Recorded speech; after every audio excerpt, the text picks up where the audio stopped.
Welcome to episode 105 of the Guardian 1 podcast. We record live Thursdays at 8 p.m. Pacific, 11 Eastern, right here on twitch.tv/Guardian 1 Network. My name is Remy, and tonight I am joined by Jez. Good morning.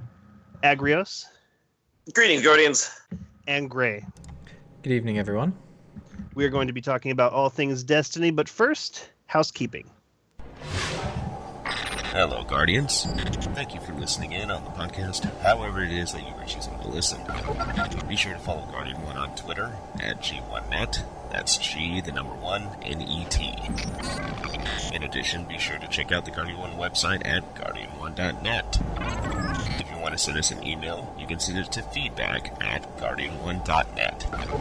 If you do a search on Bungie.net for Guardian 1, you'll find our forums group, which we also use for both comments and feedback. Big thank you to all those currently in the Twitch chat. As Remy said at the top of the podcast, you can watch the show live at twitch.tv/Guardian1Network. We broadcast every Thursday at 11 p.m. Eastern, 8 p.m. Pacific. If you can't catch the show live, you can always search for the Guardian 1 podcast on iTunes, as well as the Guardian 1 YouTube channel at youtube.com/Guardian1Network. Guardian 1 is a proud member of the Guardian Radio Network, so be sure to check out the Guardian Radio Network website at theguardiansofdestiny.com. There you'll find all the different podcasts as part of the network, including the flagship podcast, Guardian Radio. They broadcast every Monday night at 8:30 p.m. Eastern, 5:30 p.m. Pacific on twitch.tv/Guardian Radio. You can also follow their Twitter account at GuardiansOfD and their YouTube channel, youtube.com/GuardiansOfD. Other podcasts that are part of the Guardian Radio Network include previous episodes of TTL Party Chat and Robust Radio. There's also a podcast called Ghost and Echoes, which contains a bit of fan fiction and audio versions of the Grimoire cards found within Destiny. That's it for housekeeping. I'll see you again soon. Thank you very much, Hollow River. Also, as usual, Focus Fire chat is now part of the Guardian Radio Network. Excellent podcast, like the rest of them. Check them out. Please check them out. I mean, I bet you already are. To be honest, I bet you already are. Quick shout out to Guardian 1's newest member, also Dakota Dark's wife. She goes by the oh so humble tag Oli Smokes You. Congratulations. Thank you very much for joining us. Her application was amazing. And that's what we're looking for. We're looking for people to think outside the box when filling out this application. A lot of people have applied, and a lot of people just aren't making the cut. And so if you really want to be part of this organization, put some time into your application. You know, it's not that hard. So anyways, the website is down. Guardian1.net is down. Mostly probably a billing error. So all of the iTunes and RSS feeds will be down as well. Should be having this up by tomorrow sometime. Hopefully that goes through.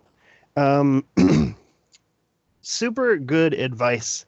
This was such a bummer, and I bet this doesn't even apply to very many people at all, but I ran Wrath of the Machine last week, and we went through all the monitors, and I was super excited to get to the last monitor and chest, and I opened up that chest, and I did not receive the Outbreak Prime quest because I already had 32 active quests, and so I've reached out to Bungie Help, and I haven't heard back. So I'm assuming that I'm just totally screwed for that specific character. I was given the Siva engine, so that character can still help other Guardians, but I'm planning on running it through it one more time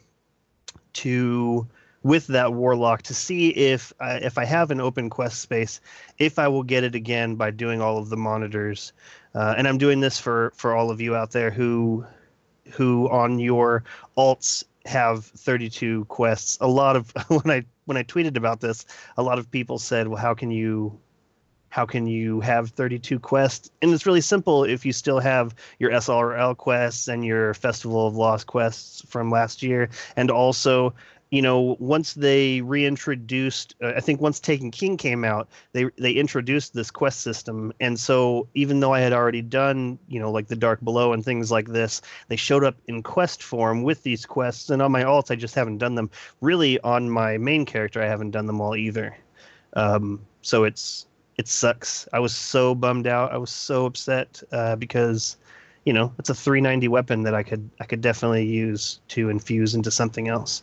But now with light levels being raised, it's not that big of a deal. And I did pick it up thanks to a good number of Guardian 1 people. Really appreciate it. It's a really important piece of gear to have. If you don't have it yet, I suggest you reach out to somebody. It's really difficult. It's really difficult to reach out. It's really difficult. Like I love the PlayStation side of Guardian 1 just because there's just so many people. There's just so many people. And on the Xbox One side, it's like a shift, like a 9 to 5. And then once everyone is off, everyone is off.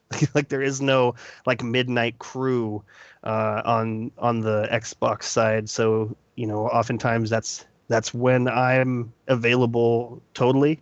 And to get this Outbreak Prime, I hooked up with Knock and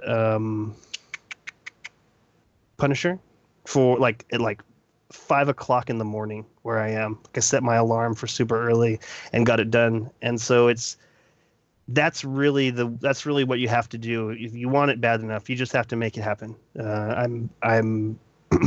It's nice to see how this works out when you have a lot of people in your group. And so, sometimes I think to myself, it would be really great to have a lot of people on the Xbox One, but Xbox One just not as popular among people who play Destiny, apparently. I don't know what to tell you. I don't know what to tell you. Let's see. What else do we got for you? Interesting bit of news. The sidearm, when it was first introduced, had a perk where it would not trigger the shields on I can't even think of what they are. Jez? All hobgoblins. Yes, hobgoblins. It would not trigger their shields. So with your sidearm, the Vestian Dynasty specifically, it would not trigger those. So you could just use your sidearm to bury them, basically. Jez did a little bit of research and found what? It Jez? still does that. That wasn't the part that was in question. Yeah. It also does not trigger exploders, like the exploding shanks. And some of the new ones still trigger exploders. They all stop triggering hobgoblins, so I don't know what it is. Interesting.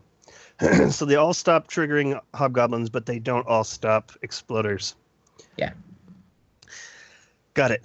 I wonder if there's a resource or if there's a reason behind this, or if it's something that's, not meant to be.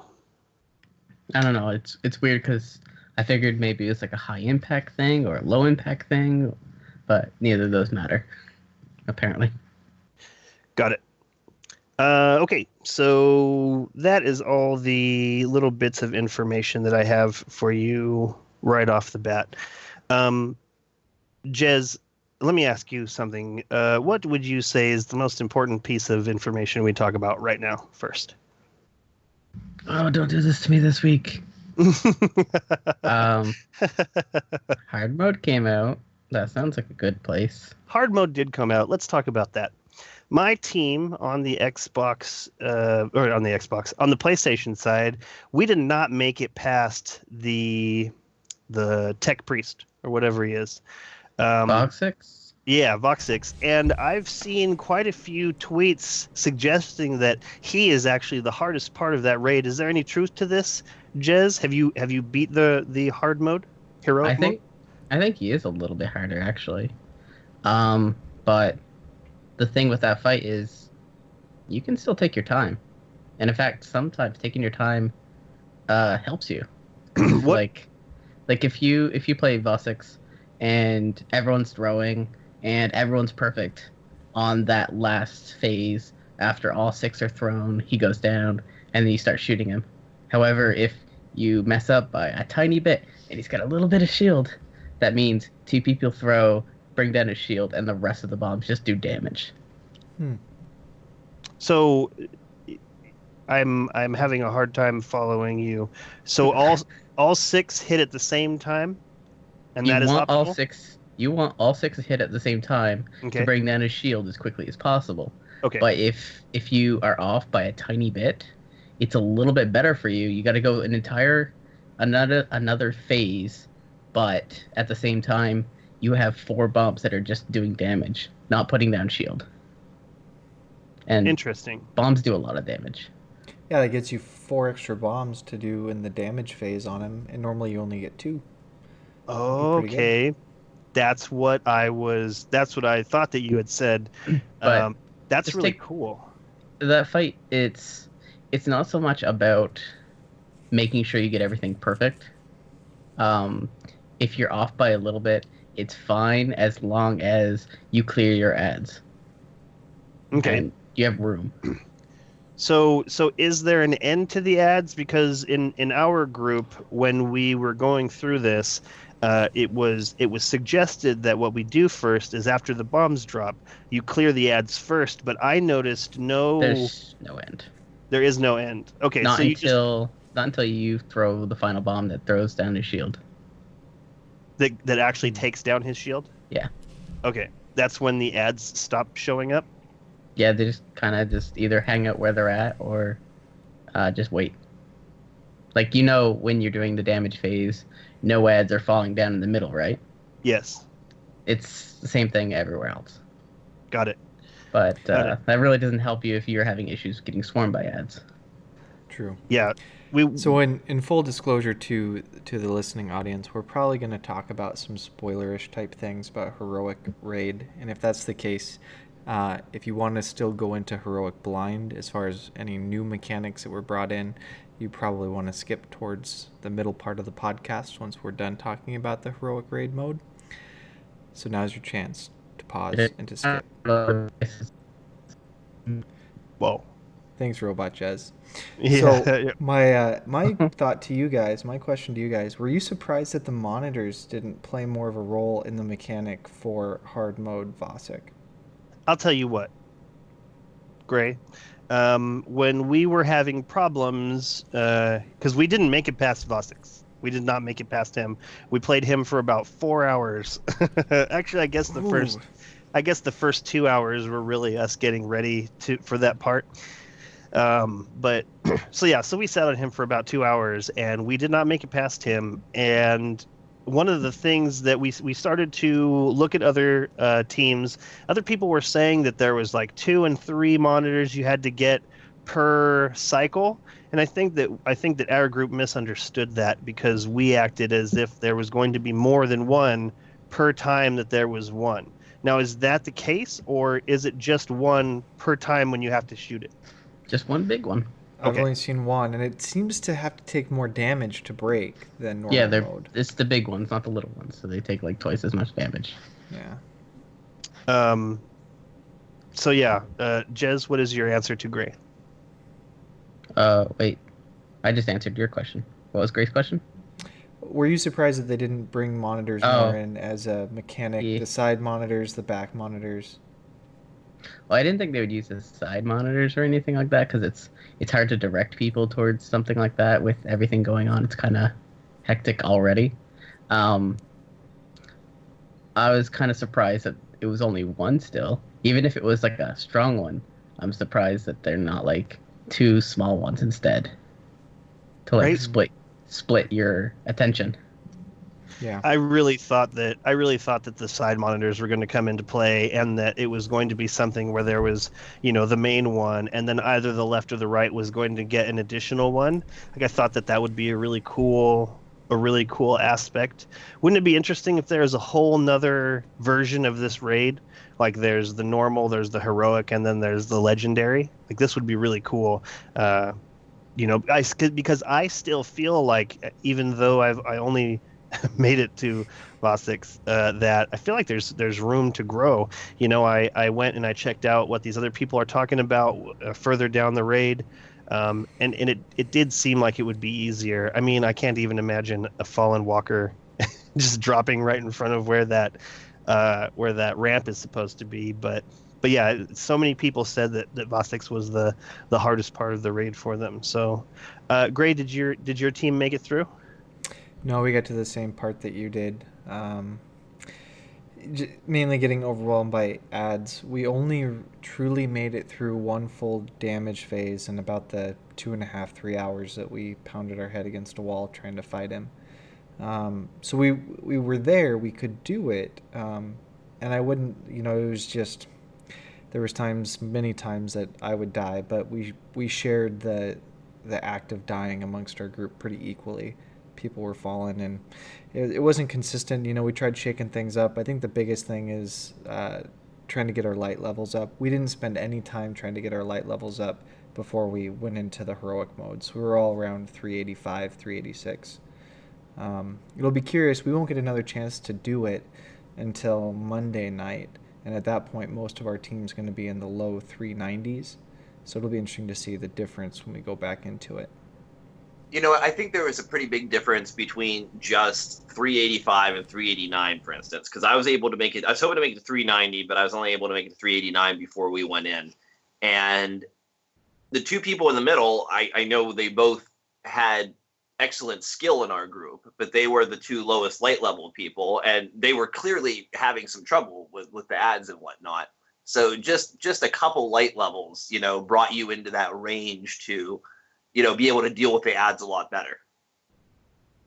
Jez, what light level were you? 385. And what about the rest of your group? It was peppered somewhere between 385 and 389-ish at most, I think. I don't remember anyone being higher than 390. And you guys made it all the way through? Yeah. What would you say is the hardest part? Vosik was pretty damn hard. Finding a way to deal with the walker was interesting, but in the end, I didn't even deal with it because I was the one that jumped up on top and bowed everything and killed all the ads. So I don't know what they did with the walker, but yeah. That's awesome. I watched a couple of videos that said that this one was a little bit squishier than perhaps most walkers. Like maybe it wasn't like a regular walker. This was one made specifically for this one. Here's a weird note. Most of the raid, actually all the raid, because I turned on bow for the walker and it didn't really help. For everywhere but the siege engine, I was gunslinger. Oh yeah? Serious? Yep. And what did this provide for you? The ability to when you go into a damage phase with Vosik, you all chuck the bombs and then everyone collapses to a bubble. Mm-hmm. I would jump, throw the bomb while I was jumping to the bubble, hit the bubble, pop my golden gun, and get off like 150,000 just from golden gun. That sounds really excellent. And then golden gun is better than most people think, I think. Yeah, in its ability for DPS. Yeah. And you weren't using anything special. You were just using Celestial Nighthawk. Okay, that was what I was getting at. 6x damage. You don't use golden gun with 3 hits in PvE. No. Okay. Jez, what was the playtime? How long did it take you to complete it with your team? We had a very cobbled together team. I don't know. I think it was. Don't be bashful. The two of us here never made it past the archpriest. So I think it was like 2 hours, with most of it spent at Vosik. Nice. That's my cat. Be right back. Let's see. What are you going to do differently, Gray, when you approach this on Monday? And will I be there? Oh, you're always welcome. And Monday we'll likely stream it too. So if you want to watch on the Guardian One Network channel, you can see us pound our head against a wall until we get past it. What are we going to do differently? I think I don't know what we're going to do differently, because I think our mechanic is there. It's what is required for this engagement. we have to be disciplined. We have to be patient, I think is the biggest thing. It doesn't take a whole lot of a mistake when you're 385 to die and have that be a wipe for your team. So what ad hopefully gives you as the we most issues? Say that again? What ad gives you the most issues? Is it just like the Dregs and Vandals, or is it the Captain? There wasn't a great pattern. The captains typically are the hardest to take down, but we were focused pretty well with our heavies to take down the captains when we needed to. Usually what would end up happening is we would run to grab the Siva cluster to throw, and there'd be ads coming from a direction that we didn't necessarily expect that would take us out. So one of our ads would kind of get behind us in the middle or something, and then all of a sudden I'm taking damage from a direction I'm not expecting to take damage. That's usually what took me down most. The part that I think a lot of people do wrong, and we were doing wrong a lot, is the bombs would drop, and we'd be like, okay, let's go get our bombs. And then we'd have to wait for someone to be like, okay, I killed all my ads, now I got the bomb. And you're basically just sitting there for 10 seconds doing nothing, just holding onto a bomb. So I'd say... we threw our bombs immediately. Like, the bombs fell, and Sharks was like, grab your bomb, 3, 2, 1, throw. And that's how quick we got the bombs off from when they fell in our group. Yeah, that's preferable to holding onto it while someone deals with an ad. Yeah, I think one of the things that like was key for me, like I was working the front on the left side, and I think maybe front on the right side would be this too. If you put your Sunsingers in those spots, they have a little bit more leadway that if they go up there and get down while they're tossing their cluster, they can pop back up. So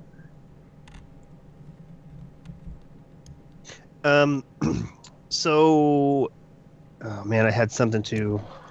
Oh, that's different. I want to talk about ascendant raisins before we conclude the show. So, Sharks, welcome to the show, Sharks. Thanks. How's everybody tonight? Well, we're having a pretty deep conversation about heroic mode, Wrath of the Machine. How far did your team make it through, Sharks? You mean my team after you left? Yeah. Same. Oh, really? In fact, okay. So this is how much it was the same actually.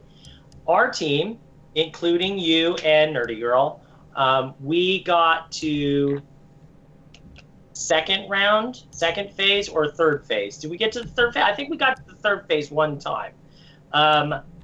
When we replaced you two with people that were higher light, we didn't complete the first phase once. Really? Yep. Yeah, I didn't. I feel like my light level definitely was holding me back from doing better than I could have, but I feel like I do a really good job at staying alive and managing ads. It really, Gray, you were asking what the, or no, wait, maybe it was Jez. Somebody was asking about what was giving us so many problems, and I feel like just the sheer number of ads is what was giving us problems. But I mean, that is negated by having a high enough light level to kill those things quickly. You know, when Shanks, when it went from shooting Shanks 4 times to shooting Shanks 2 times, things started going a lot quicker in regular mode. Towards the end. So, I feel like just with a raised light level, I think it was 385 going in. I don't think I was 386. I might have been 386. I was 392, and it not only just taking down the ads. I think getting shot by the ads. I mean, I like to pride myself on not dying very much when it's really needed. And I swear to you, I felt like I was dying more than. In fact, I'm pretty sure I was dying more than anybody on that damn raid team. Totally. So it's a tough fight. I give credit to all those people that got past it, and even more credit to those people that flew past it in 40 minutes. That's a tough fight. Supposedly it's the worst fight in the entire hard mode raid. So, yeah. Right. That's what a lot of people have been saying. Yeah, you definitely did die the most, and that's including me and Nerdy Girl being the lowest light level and in the center. And it was, like I hate to say funny, but there's a certain humor that comes with you dying over and over, because I feel like you are like this not dying, defeating all kind of a player. Like when you die, shit is getting real at that point, like and so seeing you die over and over, like I just couldn't even imagine. Like I knew I wasn't going to do better in that slot, and you as the highest light level, also Titan in that slot. I was watching some videos, and I think that the best bet for the front right is to grab that bomb and then just head out of all of that crap. Like many of the videos I watched, people would collapse even in the bombs before they threw it, so that even though more ads fell down, you weren't actually facing them until after you had thrown your bomb. And even then, people would fan back out, and that would create this wall. I didn't want to say this while we were playing, because it only happened every so often, but there were times when I would shoot my ads and I would be on top of it, and when that glowing orb would come out from on top of him, it would redirect over to your side. So I think that was something that you guys were having to deal with, was not only did they prioritize you because I think maybe you were closer, even though there was a gap in between where you were. Like I think they would look left and right and they would see you, or they would see the other guys on the other side, and they would go for you. I'm curious, from other people that played Raid, Gray, Jez, did you guys see differences in different spots? I ended up switching, and I played all three spots at one point or another during that fight. And I personally felt that the center was probably the easiest spot to be in. Left maybe second easiest, but that was pretty tough. And then the right side seemed to be worst. What were your impressions, if you guys saw any impressions like that at all? Gray? So I only played left and middle. We had more success when I was playing in the middle. It's a little different. I don't know if it's easier or harder, but the ads seem to be less clustered right on top of those Siva bombs. So it's a little easier to get to your Siva bomb and throw. But you also get seriously messed up by Vosik's Scorch Cannon in the middle. And I don't know that I noticed that as much when I was on the left, those Scorch Cannon blasts exploding. But in the middle, I noticed it a lot more. Yeah, I didn't play left or right, but I noticed that he seemed to be tracking me and Nerdy almost exclusively, and I think that has to do with the way the encounter is set up. There's just a straight line between the people in the middle and that opening. Like there's much less chance on the left and the right. What would you say, Jez? Was there a difference? Because I could imagine left being medium easy, middle being super easy, and then right being the most difficult. Did you notice something like this, or did you not even play through it that long? You just finished it and then moved on. I was left the entire time, so I don't really have any way to gauge it, except for I know our side didn't die as much. The main problem I had on left side is if I'm dealing with the people straight ahead, I actually have, like I was doing up front, close to the front for the bomb. If I'm moved up a bit, there's a clear shot for the middle to shoot me. Oh yeah. So I was playing in a very dangerous position. So I was helping clear middle as well because they were dealing with me. That's right where I was playing, Jez. I was playing the same position as you, and many times I'd lob grenades to the middle to help them out over there. And, I got one bomb on left that really annoyed the hell out of me, and it popped all the way up at the front, in front of that one steel beam. Like, yeah, way up there. It's like, yep. Guess okay, I'm going there.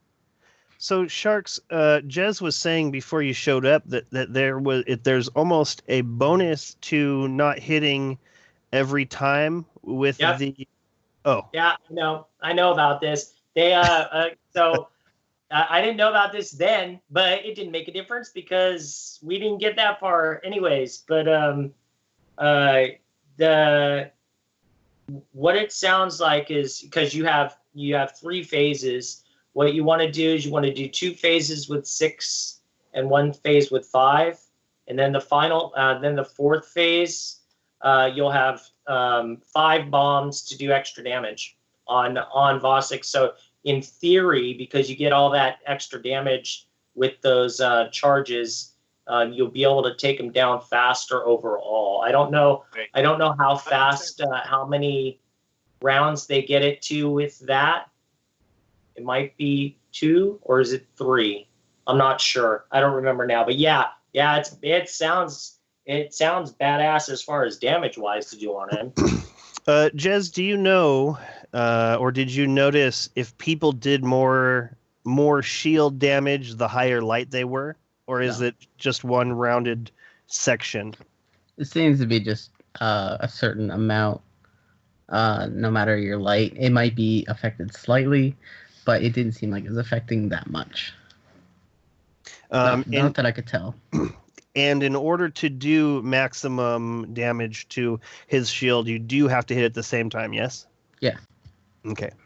Because one of the things that I was suggesting, and I don't think that we tried this, one of the things I was suggesting is because there was so many ads, what if we did 3 or 4 or 5 and bombs to Vosiks, and then use 1 or 2 for ads, because there was a couple of times where we were about to wipe, but I had the bomb and there was a bunch of guys right in front of me and I just threw it right at them, and I took no damage. There was no damage to me, even though I point blanked a dreg right in his face.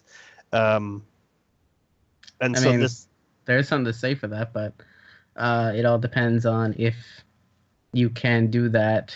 You can get away with doing that enough times and not reach any type of enrage. I don't know if there's an enrage counter. I don't know if there's an enrage counter. There's a mess up counter, and that's 4, but that's about it. Yeah. Edmendo, the reason I do not have a Guardian image on my webcam is because I haven't sent one to Gray yet, because I'm still torn between a Hunter and a Titan, because I started out Destiny like Titan heavy, almost deleted my Hunter on both systems, got talked out of that, ended up using the Hunter just a ton, and now is my main character. And so I don't want to put up a Hunter because it's not what my personal image is of myself. I think of myself as a Titan, and so now I think I'm just really slacking is what it comes down to. That is why I don't have a Guardian image. Okay, so do you have any tips, Jez, for these other phases? Like, I want to, on previous raids, we've kept really quiet about these things, and that's mostly because I wanted to go in blind, and other people wanted to go in blind as well, and then so we didn't talk about any of these things for the longest time. But now that we are, I want those who are listening and who are interested in facing heroic mode on this, I want to know if there's any tips that you've come across for really any section of the raid that we should add before we move on from this. Okay, so very quick rundown. We kind of gave a huge amount of tips for Ross Vosik just because we've been talking about him for so much. The Siege Engine, obviously use your Transversus Step Warlock / Night Stalker Hunters because they move faster when crouched. It actually seems to be a little bit easier in a way because they have a tank at the end, there's less captains. Interesting. I could definitely see that being a bonus. But yeah, other than that, it's basically the same fight. Don't get panicky about the turrets. Spoilers. There's turrets in phase 1 of Axis. Are these the same Yes. ones that show up in the Yep, like the new strike, yeah. and in the new Sepix Perfected. Yeah. Got it. They just show up, one on each side. You just basically shoot them with one sniper bullet and they're down. I don't think I have any use for my sniper other than that. Got it. Other than that, that fight's the same. And Axis is kind of like the last phase of phase 1.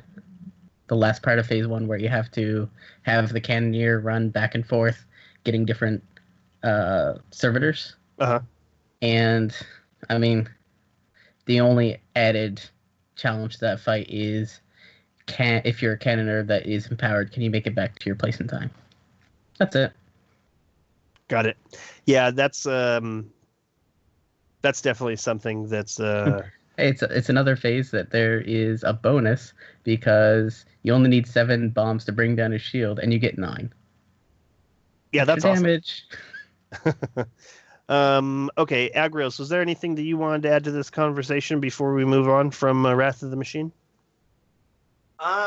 No, in particular. We pretty much said everything that's to be said. Got it. Sharks, is there anything you wanted to add to this? Nope. It's hard. I can't wait to actually get out there and finish it.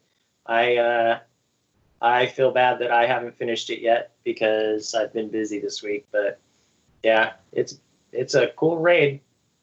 It is a cool raid. I really enjoy it. It's really, somebody tweeted about King's Fall and how it always felt like punishment. It never felt like something that they really wanted to do, but it felt like punishment, and Wrath of the Machine doesn't feel that way. And I have to agree. I really think it's the setting. I mean, at least for me it is, because Wrath of the Machine, it feels like you're playing like a Nine Inch Nails raid. Like everything is like rusted and pieces of metal slapped together. Like it really feels cool. I love all the jumping parts. And King's Fall, is like you're going into this cellar and there's a bunch of rotting bad guys. Like, I don't know. It was cool. I enjoyed King's Fall, but I have to agree. Wrath of the Machine is really excellent. Did you guys do the Nightfall? I have not. Yep. So, I seen a post on Reddit that said that it's harder than the raid. No way. Easy. It's the easiest. Super easy. Why It's you a say pain that, in the Sharks? ass because it's solar, because everything shoots solar. But I mean, as long as you're careful, you can get by. And then, of course, there's the nice spot in the boss room. It's easy Nightfall. What spot is the boss room? I think it's because people forget to focus on ad control, and as Yeah. soon as they get wild, you're screwed. Yeah, the ads are way more dangerous than the bosses this week. That's the whole key. Keep that in mind. And what is it this week? The Shield Brothers? Shield Brothers. Yeah. Man, I hated that Shield Brothers with solar burn. Like normally, Shield Brothers, you go there, you run around, you stay mobile, you mess them up that way. But this week, you need to have good cover, so when the ads come out, you can more or less, pick them off as they can see you, so that they don't all see you at once.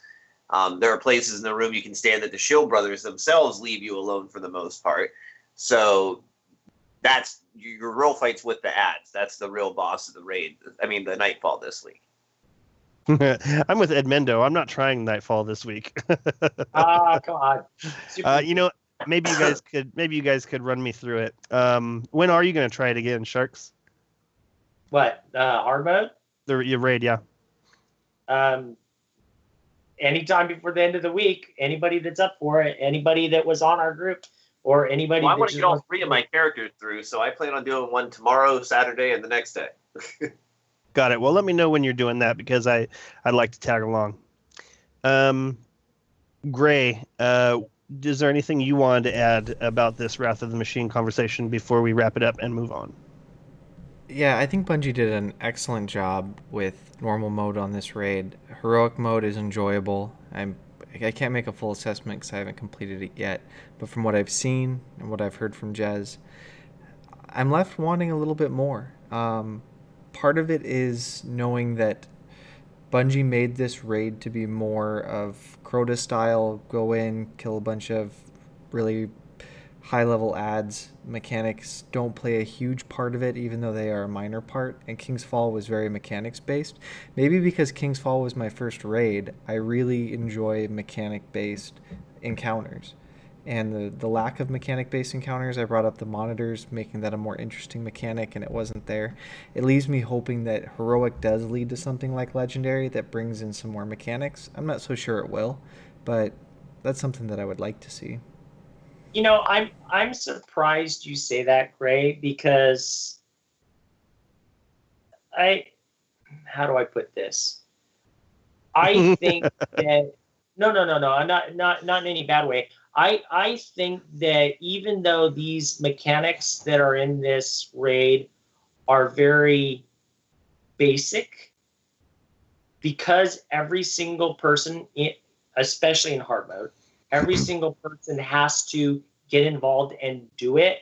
That's what makes it more challenging. Because to be quite honest, I don't think it makes a difference. You could go in there at light level 400.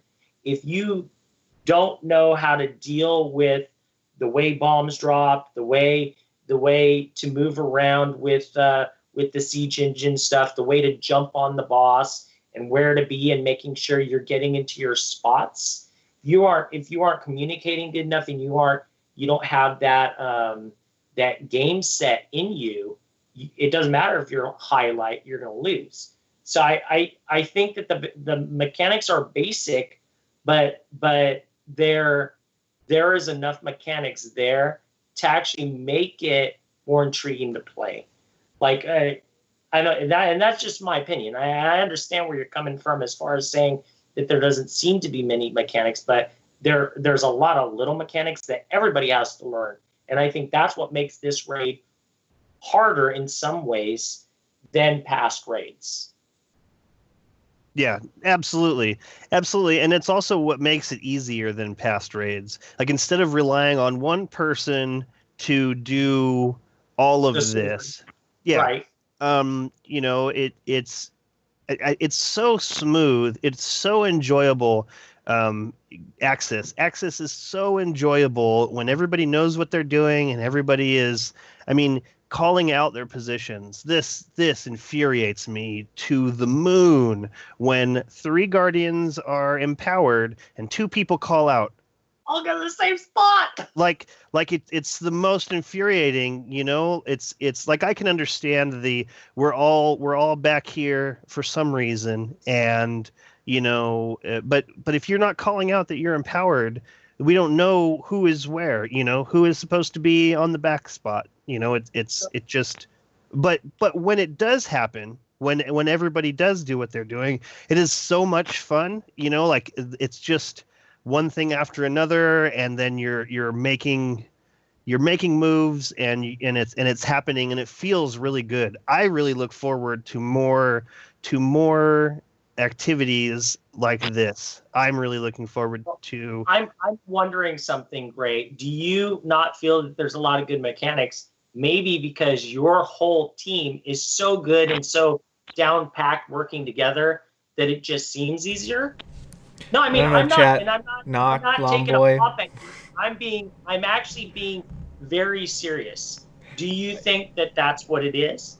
No, I don't know that I explained it well before. That isn't it, because our team is good, but watching these teams do it, hard mode, first time, 44 minutes, it was humbling. It made me realize that the elite teams out there are elite for a reason. They are. Yeah. There's something special and way beyond my skill level in the people that are running hard mode for the first time in under an hour, and there's multiple teams that are doing it.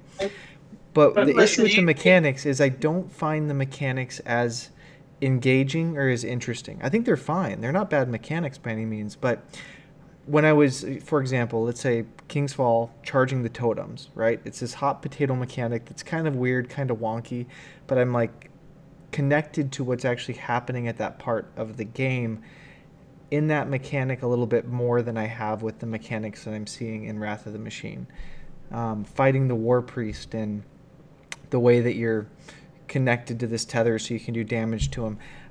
I see these servitors come out. They're not really attacking anybody. They're floating to some plate, and I don't understand how that plays into the story of this raid. I just don't get it. It just seems like the mechanic is disconnected from what we're actually doing. It's a mechanic that we have to go through, but it doesn't build on the actual activity that we're doing. I understand what you're saying as far as that, because there were some really neat mechanics in the last raid. As far as you're saying about, these people coming in and doing it under an hour. I mean, I know everybody on this podcast read the little blurb that they did with with Cosmo. I'm sorry, with Cosmo, and those guys, they literally did the raid multiple times every single day. That's what I was gonna say. Yeah, they were. If you had that kind of time, you don't think you would you'd be able to do the same sort of thing? I bet you would. Yeah, I think it would be be your crew, possible. It would be possible. It's amazing to see what the difference is. I look at like my stats on DTR pretty close, and I view myself as like for most activities, at least as my stats go, top 10, top 5% player in most categories. The difference between a top 10% and a 1% is a pretty big difference, huge difference in this game. Agreed. Okay. I also want to say that my disappointment with the raid was not really disappointment. It's kind of what I expected. It felt like Crota's End, and it was completed in Crota's End time. I actually like that.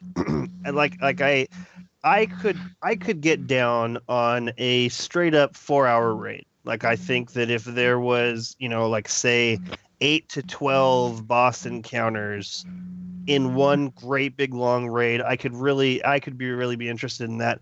But I like the fact that how long it takes as it is. Like, I think that I don't know. I think that was one of its strengths. Hey Remy, you ever play World of Warcraft? Because their raids are like 8-10 boss raids sometimes. Not to mention there's normal, heroic, mythic. And how many difficulties? How many people are in a group? Now they have this weird flexing thing, so you can have anywhere from 10 to 25. Oh wow! Holy cow! Getting 10 people together, let alone up to 25. Right. Hey, 25. Let's play Molten Core, which was a 40-man raid. That does sound pretty cool. I can't imagine, like what kind of chatting is going on with 25 people. Oh my god. It's most often at that many people call outs for debuffs, like specific debuffs that I need to be cleansed. Well, not even that, because add-ons take care of any healers need to find that. But it's like a lot of the tanks saying like to taunt back and forth, to trade aggro. I can tell you what kind of game it would be like. It'd be somebody in your group's like, screw this, Leroy Jenkins!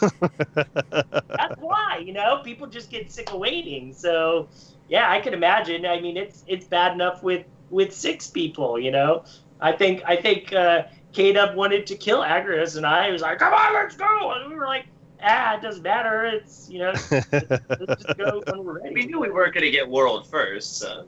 Well, we didn't even start by the time those people had finished it. Nope, same for us. Yeah, they were done before we even logged on to play. Right, and I don't know. I'm going to be playing Destiny for a long time, and I feel like Bungie acknowledges how excited people are about new raids and how much these world first things mean to those people and the people who try. And so at some point in the next 7 years, or however long they're running Destiny, I will be ready on a scale that is similar to those bus drivers. I will be in a point at some point in the next 7 years where I can just play multiple raids a day, where I can really settle down. I want it. I want worlds first in some.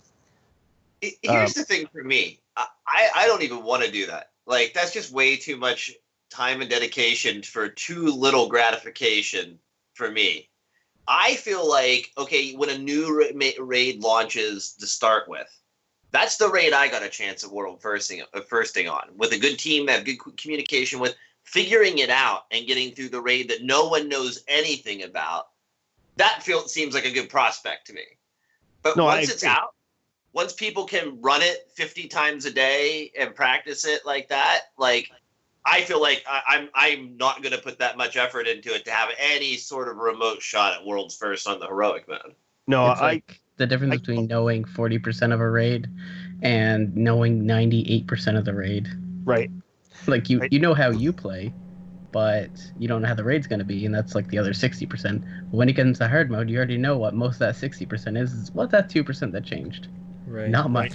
I just want to be Guardian 1 first. That's all I want. Yeah. Not gonna happen. I want X1 Xbox to represent and hold the mantle. We should actually have a trophy that goes from team to team for first raid completion. It's gonna happen in November. Right. It's gonna happen. X1's gonna.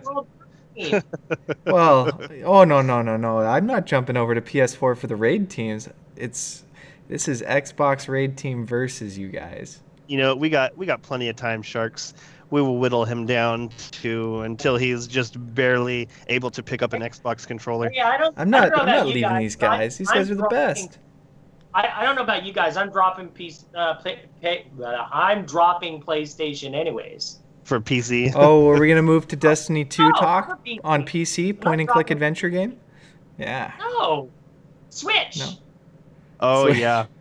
Oh, the Nintendo. How about we call it by a name that actually is much pleasing to hear, is the NS. That's a bit better than calling it the Switch. The Switch. Yeah, but it was never the NS. It was before it was the NX. No, but he's saying no. Switch. Nintendo Switch. Yeah. NS. So you guys think Destiny will be on the Nintendo Switch? Definitely not. Definitely not. Actually, Nintendo. Okay. Call of Duty will. Why not? I changed. I said no just now, but actually, okay. I was talking this over with my wife on my way to my doctor's appointment this morning, and I was saying, oh, this is really cool. Nintendo's come out with this new system, portable system, yada yada yada. I go, the only thing is that a lot of people are getting really hyped on it, and I'm not hyped because there's no way that it's gonna compete with PlayStation and Xbox. But I've actually changed my thought on that since this morning, and the reason I've changed my thought on it is because just because it's small doesn't mean that it's not going to have that big power in it.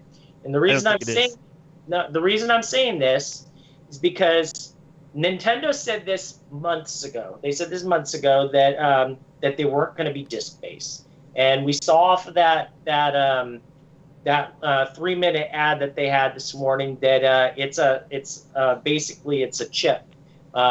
Cartridge. So it's like a flash drive kind of. You know, it's got so much power, and it puts all that onto the system. And everybody's like, well, okay, so that's a lot of space. A disk drive is a big space, and that's why your PlayStation and your Xbox is so big. So you've gotten rid of all that space. 2, you don't have to have fans, because the way that they're the other thing that was kind of leaked months ago was the way that they were going to have their hard drive going is that they weren't being hard drive driven. It's solid state. SSD. Solid state, which is cooler and spoilers. It's actually just the same. Yeah, as but cartridges. I mean, the primary heat generators in any system are going to be the GPU and the CPU. I realize that, but you also have to think though that all that other stuff is so much smaller that they can put in fans. Look at tablets, look at phones and everything nowadays. They've got a lot of power in them. So I'm really not thinking that a system like Destiny is going to be on it. But at the same time, you never know. You never really know until we actually hear the specs on this new NS, as Jez puts it, which I do agree with you. It's a lot easier to say. We won't know until we see those specs. But I'd actually like to cross my fingers and hope that maybe it is going to compete with those other systems, and a game like Destiny will be on it. Sadly, Well, it already beats all the other systems in one category. That is the best system to take into the bathroom with you, by far. Yes. Best system to take into the bathroom. You can't agree with that, because you can already do that with PlayStation right now. Like, I can take my tablet into my bathroom and sit there with my controller and play whatever's on my PlayStation in my living room. Yeah, but you can't go to the bathroom at the mall. Best system to go to the bathroom at the mall with. Nintendo NS. I mean, if you had Wi-Fi or if you had a data plan for it, you could. Yeah, remote play's been around forever. I totally can do that on my phone. I'm learning more about you guys than I ever intended to. Right, everyone is. So everybody's comparing it to like Microsoft Surface tablets. Like, they already have really, really powerful full-length computer, like tablet type things. So, I mean, we're already going to be running Destiny on PC, which could be put on like a Microsoft Surface Pro tablet or whatever. Agrios, have you played Destiny in a mall bathroom? That's what I want to know. Have you played Destiny in a mall bathroom? Porta Johns only. Porta Johns only.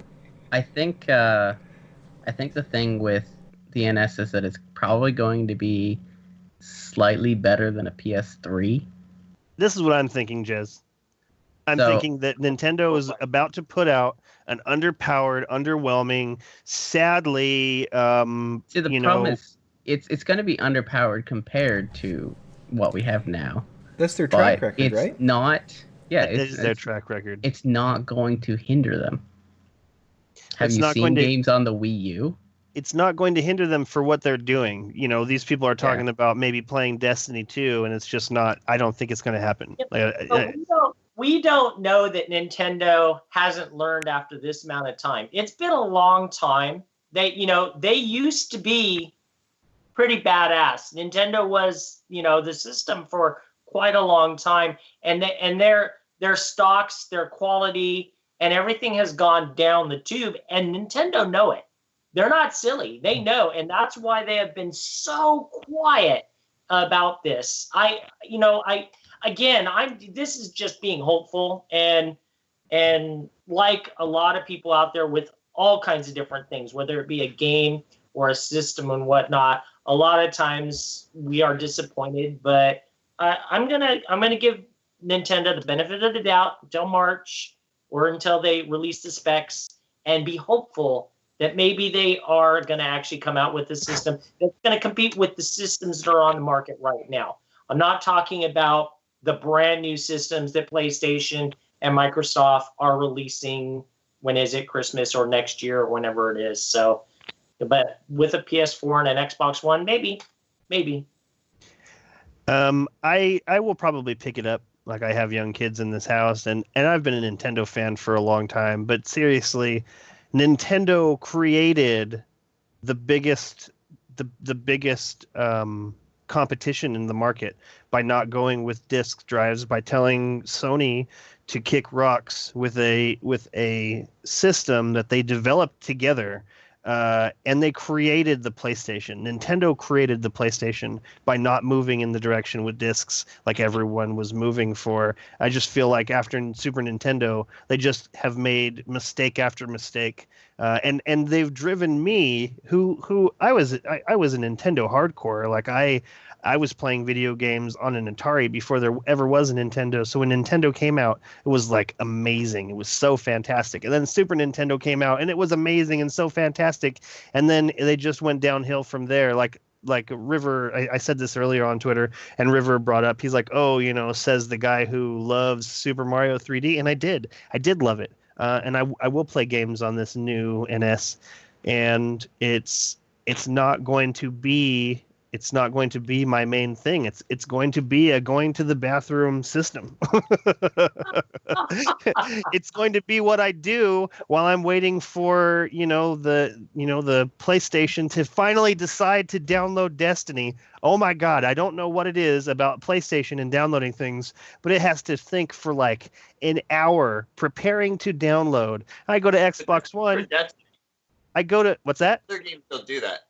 No, all of the games do that. All of the games that I download do that. They all say preparing the download for like an hour. Even this one, this last update, it was 500 megabytes. It downloaded in like 3 minutes after an hour of waiting for it, preparing to download. I go to the Xbox because I started on the PlayStation first. I go to Xbox. It says, I press Destiny. I hit Destiny. It says this game needs an update. It downloaded in 2 minutes.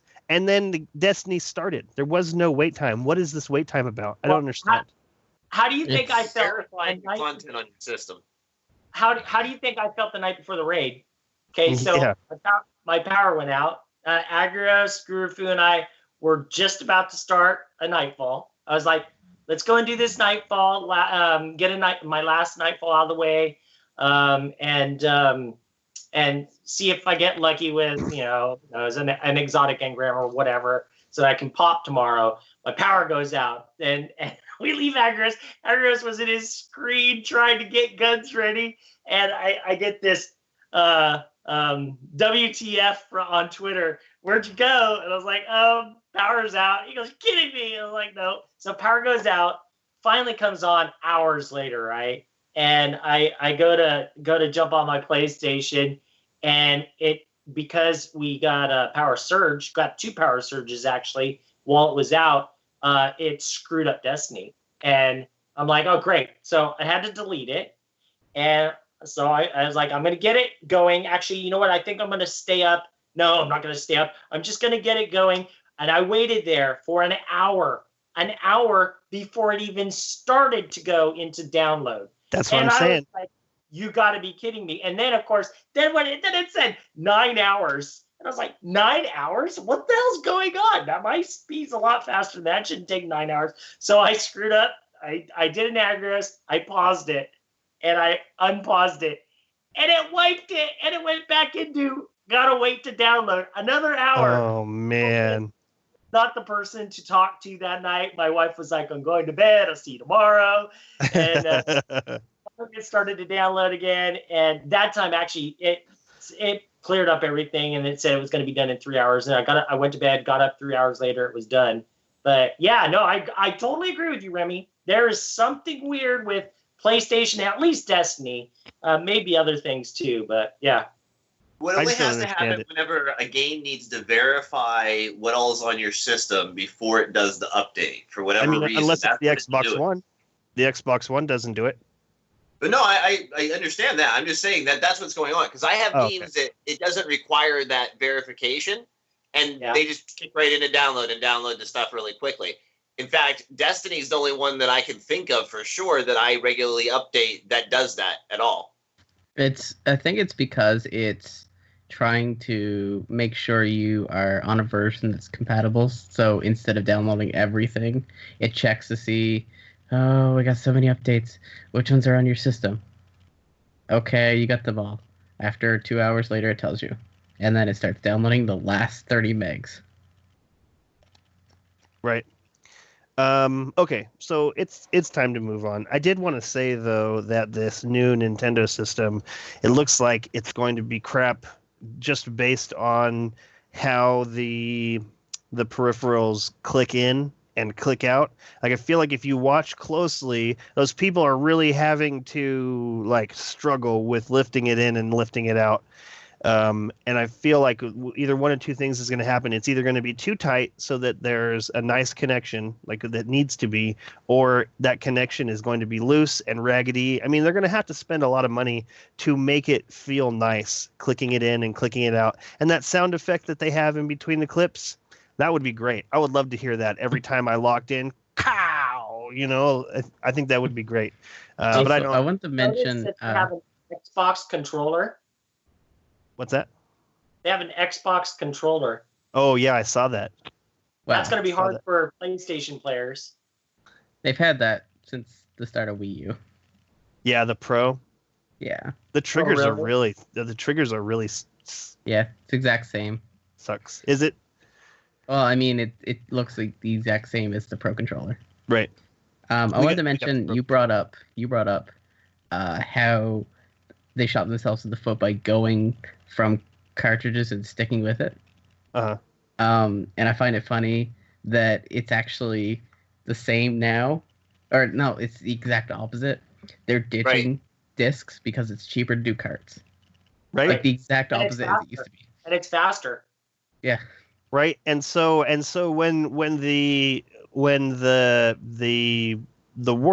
video gaming world at large was moving to discs because of the humongous amount of space space you have on discs, I can't be certain, but I'm pretty sure that that's the reason why Final Fantasy VII never came to Nintendo. That's why it went to PlayStation, because there wasn't enough room for it. It would have taken like 8 carts or something like this. Well, I think they could have done it better now, but they also didn't have the compression ability to put it on one cart. Right, and so yeah, you know. So now we got it on 4. How many discs is 7? 3? Right. Okay, so elegant system. I want to talk about ascendant raisins. What's going on with ascendant raisins, Gray? I haven't even logged in to look at my stinking raisins, but I'm so glad I kept them, and I hope it does something very important. I hope it does something big. I hope it gives me something that people who dismantled their raisins because they were crappy raisins don't get to have. But they took up inventory spot, and I was willing to give up that inventory spot, and I'm hoping there's some sort of payoff for it.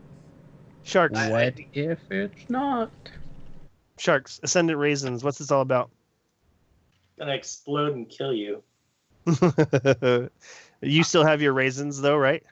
I have my raisins, and they're glowing, and if you read what it says, this is reading into it.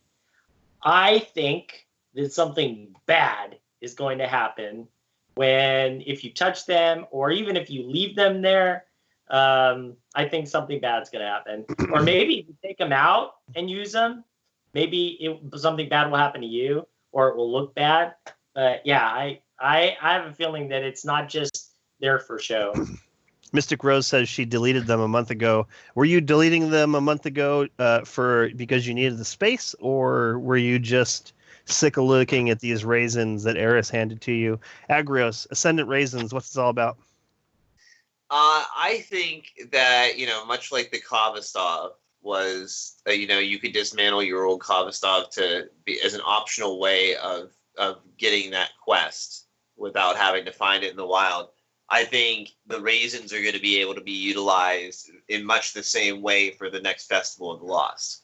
I think that perhaps you'll be able to redeem them for one of the items that converts your mask to a legendary real mask from a blue mask, or something as a bonus like that. Like if you were here last year and participated in Festival of the Lost, you can use your raisins to get extra of the paid or rare items to convert Festival of the Lost stuff into cool things. I'm thinking it's along that lines. I could definitely get behind that. That definitely seems like enough of a bonus that you got something out of keeping them for so long, and also not a game-breaking change. I do still have my original Kostov in there, just because it wasn't a big enough boost for me. Like, if there was no way of getting the new one, except for if you broke that down, I definitely would have. But, it doesn't seem like it shaves off enough. Well, if I still had all 3 of mine, I would have broke one down for sure. But since I deleted 2 of them a long time ago for vault space and just kept one around, I wasn't going to delete that one just to get the quest a little sooner. Right, definitely not. You know what would be incredible? Do you remember the mission in King's Fall where you first try to jump through the portal, and Eris says, "Oh, we can't go through. You must become ascendant." And then you do a bunch of missions to steal Crota's essence, and then you become ascendant, and you can jump through. What if you have these ascendant raisins on your character and do the same mission, but when you try to jump through the portal, instead of it throwing you back, you actually get to go through it, and it starts like a secret quest for a new exotic or something. That would be really awesome. cool. That'd be really cool. Jez, ascendant raisins, what the hell? I think it's going to be a lot along the lines of Kostov. There'll be something that will let you get some if you don't have them, so it's not going to be an issue. But if you already have them, it's just going to be a shortcut, really. Interesting. I'm very much looking forward to seeing. Maybe it's related to the ornaments. Oh. The ornaments of the new Festival of the Lost stuff? Oh no, like the bad juju ornaments. Interesting. Because well, that's it did the only. that ornament was launching with Festival of the Lost, so Yeah, that's the only one. Well, those two, I should say. Interesting. I doubt it, but maybe. Okay, so Mystic Rose has space issues. Yeah, that's sad. I hope it's not anything too big for you. And then for the other people, I hope it is something big. I hope I'm holding on to something that's really cool. Like I don't know why I kept them, like she gave us these raisins and I just held on to them. They didn't seem to do anything. And so I just held on to them. I know why you kept them. Why? I know why you kept them. It's called hoarders. Yeah, I'm a pack rat. I hoard things. I still have some sapphire wire and some black steel plating. I do too. And I still have some hydronic essence. Definitely. And I still have one of each of the old telemetries. I still have a scout rifle, a pulse rifle, telemetry. That's funny. I don't have any of those. Okay, so you are the hoarder of this group. I am just a pack rat. I'm not keeping. No, I'm total Destiny hoarder. If you can think of it, I've collected it. Okay, let's see. I still have year one daily event packages. I do too. Just in case. I've still never opened a Sterling package. That's funny. I can't believe you still haven't opened a Sterling package. Have you opened any of the Radiant treasures? No. Interesting. So basically, you can never complain about ornaments and silver dust because you never open them to get it. Never once did complain about it. Are you waiting for something or what? What's going on? Well, it's just really cosmetic and different rules on things, and I never had the space. Like after Destiny kind of killed my sort of collecting desire by randomly changing the colors on things that I kept to because I thought they were cool and whatnot, like wiping them to a white, gray, brown, ugly looking mess, and fundamentally changing not just the perks on the guns to work with the current guns, but they fundamentally changed the perks on the old guns and stuff so that they just couldn't even be able to be used in competition with the new guns and stuff. Just nerfed them out of existence to do so. Yeah. That bothered me, and after that, cosmetic collecting type stuff became a non-issue in Destiny. Once I found stuff I enjoyed using, that's good enough. Yeah, Longboy says, and I was just going to tell you, Radiant Treasure only takes up ornament space. So it's, I don't know. I can see what you're saying. There's definitely some pieces of gear that I want to keep around, like the Young Wolf's Howl. I really enjoy it. I really think it's a cool looking sword.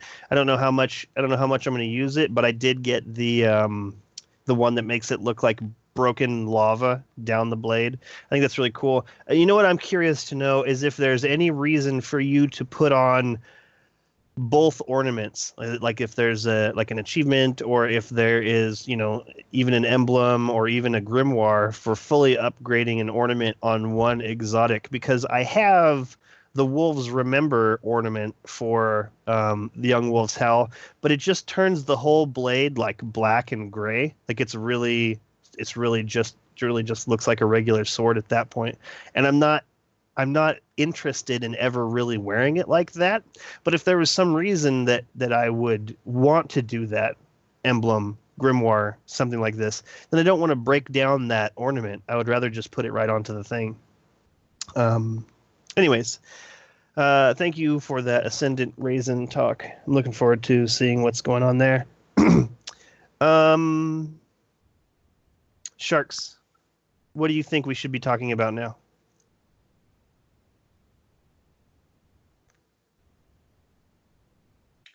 Nightfalls. Nightfalls, why is that? Okay, so I am curious. Drop wise, do you guys feel that you are getting decent drops from Nightfalls, or do you feel that it's a waste of time? I feel like it's one of the only options I have to get drops that'll raise my light at this point. Up until That's not true. Up until just this last update, I feel like Nightfalls are too much hassle for too little reward. At this point, though, they're dropping much higher light level, so there is a reason for me to go out there and do it. But I don't know. Ever since they stopped sending you to orbit, with the Nightfall, I feel like their focus has been just totally taken away. You don't go to orbit anymore, which is good, which I feel is overall good. Like there was a lot of stressful times. Me, Agrios, and Sharks, hunkered down underneath that platform on Venus, just plunking away at the sky, because if we even breathe wrong, we all get sent back to orbit and do it all over again. But I feel like they started handing out ghosts that were low light level. Like there was just such a long time where it was just foolish, in my opinion, to do a Nightfall. Like I could play another game and get more progress in Destiny than doing a Nightfall. Like this is how I've felt about Nightfalls for so long, and so I haven't started doing it again. But I mean, I'm looking forward to doing it. Gray, what about you? Nightfalls?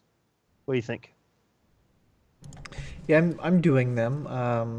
I still enjoy them very much. This week, Shield Brothers is not one of my favorites, so I'm kind of dreading going into it this week. Not my favorite either. Yeah, I mean the rewards have been good, and even when they're bad, it's still really funny. Like we'll be in a fire team with Heft and Legacy, and two of us will get either really good drops, an exotic, a nice legendary, and somebody gets strange coins and a horn kit, and it's a good time. We still laugh over it. Coins, sorry. Strange coins are funny. Strange coins and a horn kit. Lost Festival of the Lost item. The horn kit like is the killer, though. Man, what are you going to do with a horn kit that you can't even... You could get a sparrow from the horn kit. I got a horn kit. I ran a Nightfall a couple of months ago. I got a horn kit, and I got that very special sparrow out of it, and it's fantastic. Like, if you were guaranteed that sparrow out of that horn kit, I guarantee people's opinions of it would change, because I was like, oh man, a horn kit, like I already have like 9 horns. Like I got all of the ones that I wanted from that whole horn situation, and I opened it and I got that sparrow, and I thought, yes, hell yes, that Nightfall was so worth it because I got this sweet sparrow. I think what I like most about the Nightfall, the rewards are great, and I like getting my light level up, but I don't necessarily play them to do that. There's few activities in the game that I find really challenging. And with the way our light level is right now, we're not over leveled for the Nightfall. I still find those to be a nice challenge. Who is Legacy? Legacy is actually somebody we went to college with in at Davenport, Iowa. So we've known Legacy. I've known him for 7-8 years in real life, and he played Destiny before Heft and I played Destiny. And before joining Guardian 1, that was the team that I played with the most. He's a really good guy. Got it. I just see you, I'll see you on, and I'll think, oh, what is Gray doing? And I'll see, and I'm like, okay, Hefty Flounder. And I'll see Legacy, and I'm like, well, who's this person? Like, who the hell's Gray hanging out with? I'm just joking. We'll get you in. I'm still working on both of them to put in an application for Guardian 1, because I think that they would be awesome members to our ranks. But do it. Yeah. Do it. I highly suggest, if you are part of Guardian 1 right now and you have like a best friend or your significant other plays, have them put in an application. It's now that we've reached a certain amount of people in Guardian 1, what I want to do now is I want to have like lateral growth. I want people to really make this their home. Like I feel very connected to so many people in Guardian 1, and I want those people to feel that way. Like you have your best friend is playing, bring that person in with you and make this your home. Like I feel very strongly about that. It's like a cult. Doesn't it all? Like Guardian 1 does not talk about being some kind of family on Twitter, and that's like most of these clans on Twitter are talking about, fam or whatnot. Jez, what do you think about Nightfalls? I don't know. They are Night Folly. They are Nightfall. This is very But true. but like there's not too much to them, like far as rewards go, that make me feel like it's the best thing to do. It's just a thing to do. Like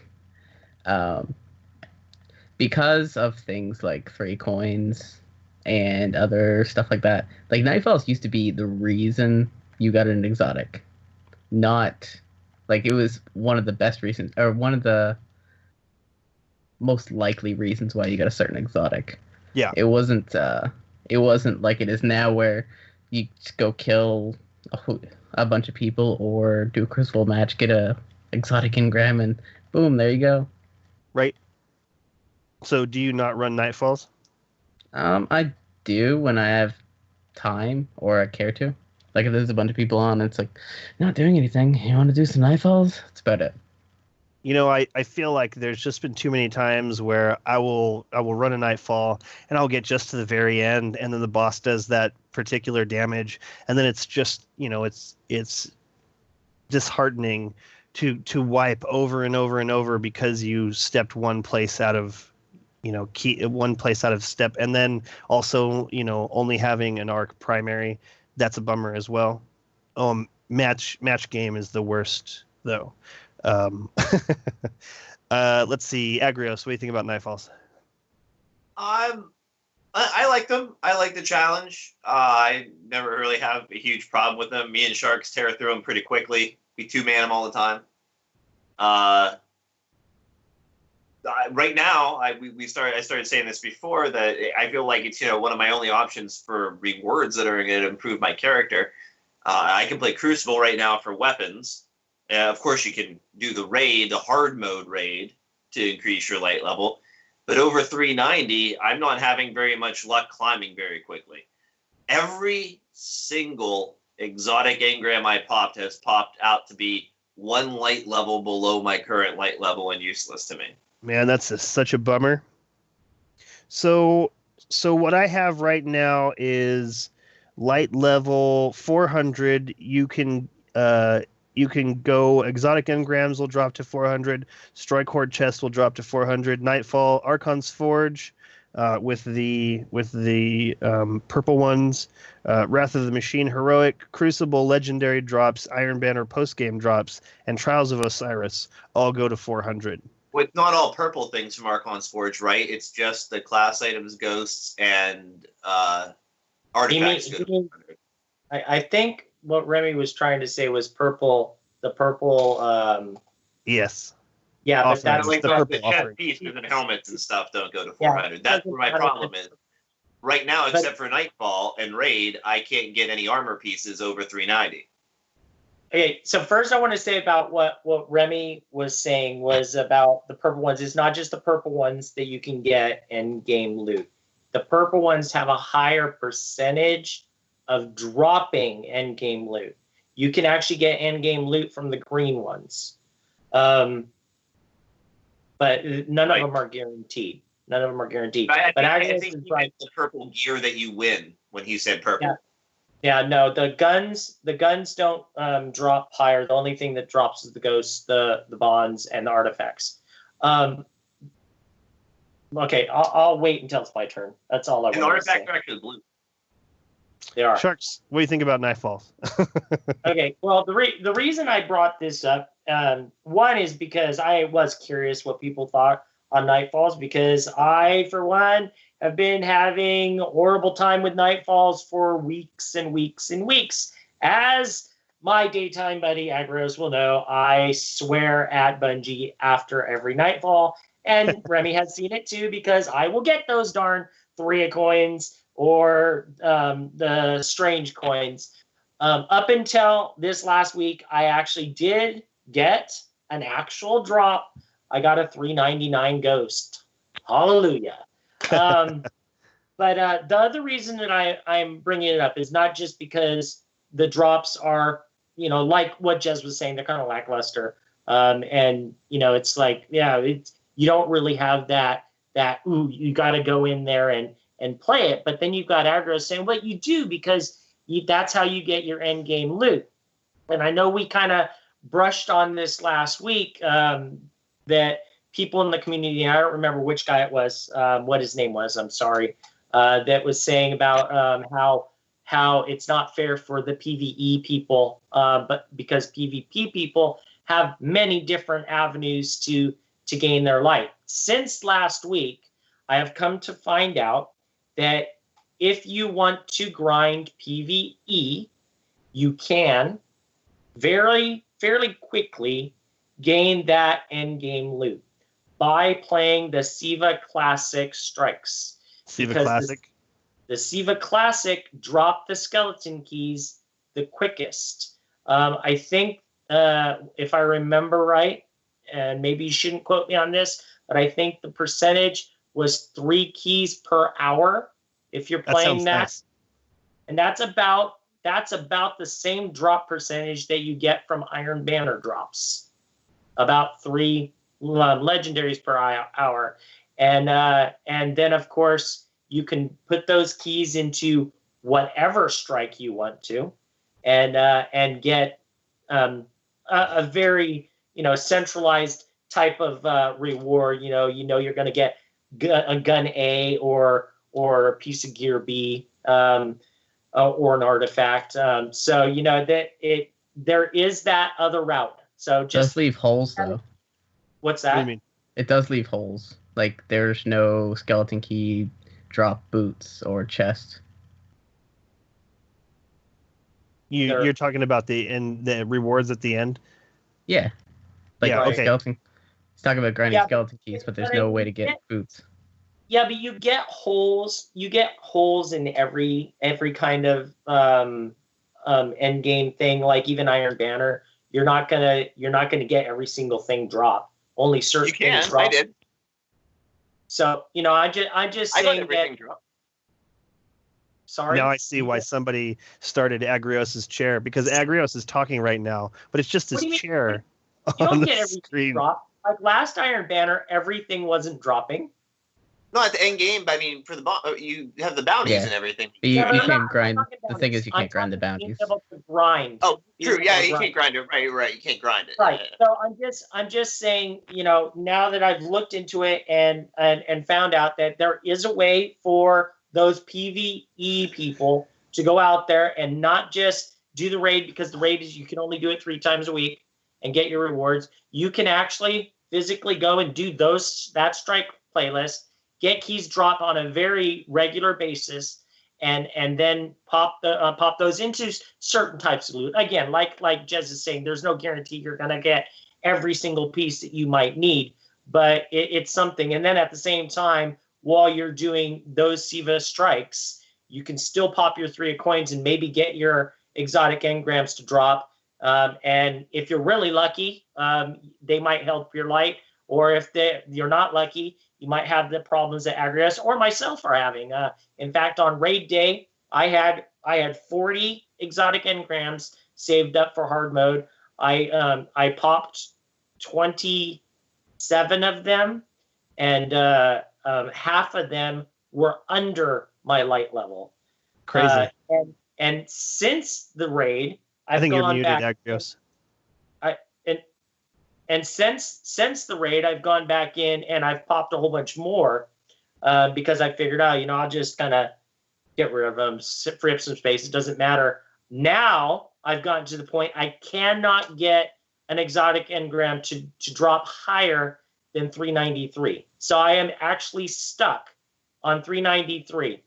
I'm at 392, and every single one of them came out 391 for me. Every single one I popped. Yeah, so Crazy. that is part of it disappointing. sucks. Yeah, but I mean, obviously they must be dropping higher potentially, but they definitely. I really wish they would do something with that. Now, whereas this is why I say I like the Nightfall. When you do get a reward, like Sharks has been getting screwed with the strange coins and whatnot lately, but when you do get a reward, it's actually a really good reward. Like, for instance, my Nightfall I ran this week, I was at, I don't know if I was at 390 or 391 overall when I ran it. I think it was at 390. We're 90. 390, okay. 390 overall when I ran it. And I my primary at that point was 390 exactly, and I got a 397 primary out of the Nightfall. So that's 7 light jump on one of my categories. That was, that made me happy. And I mean, especially when I'm at the point now where anything I do get creeps me up, and I do have very, very, very few sources. Right now, it's skeleton keys and exotics is the only repeatable way of getting it. All right. Gray, what do you think we should be talking about now? I think we should go through this week at Bungie. We got 30 minutes left on the show. Probably enough time for news and probably enough time for shout-outs. Yeah, my plan was to ask Jez what we should talk about, and then I was going to ask Sharks, and then I was going to ask you, and then once you were done talking about whatever you're going to talk about, I was going to throw it to Agrios for the rest of it because he's got a master list of a bunch of stuff to talk about. I did want to say, Sharks, that yesterday or the day before, I was working on upgrading my Outbreak Prime, and instead of using a moat, my cursor had shifted to the left one spot. And I was thinking as I was pressing the use button, I was thinking, man, I don't remember motes of light taking this long.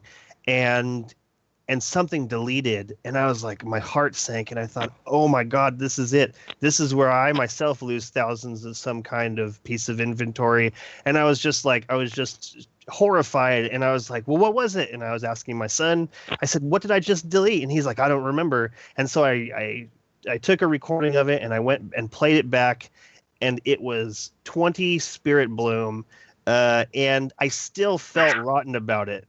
20 Spirit Bloom. I felt rotten that I had deleted it, but at the same time I was like, man, I can't even imagine what it was like to delete 4,000 armor pieces. I deleted 200 Spirit Bloom before just because I needed space. Before you can turn them in for rep back in the day, I had way picked up like, well, this just has to go. I deleted a whole stack of them. Well, back in the day, you could turn them in for marks. Back in the day, in year one, I mean back in the day. No, that's what I'm saying. Back in the very beginning. Back in the day. What? Well, I mean, the first marks, the Crucible and. Yeah, that's how I got my Crucible marks. That's how I got my Crucible marks, was by turning in materials. You could turn in materials for Crucible marks.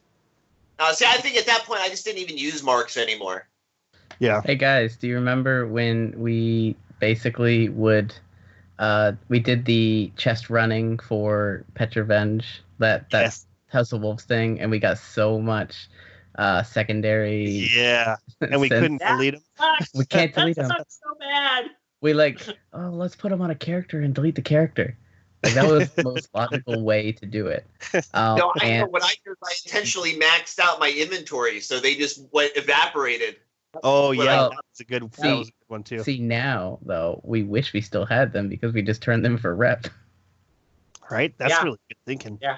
If that was going on, I would have been. I'd be like 200 on my dead orbit by now. Yeah. So 20 Spirit Bloom, and it just crushed me. That's funny.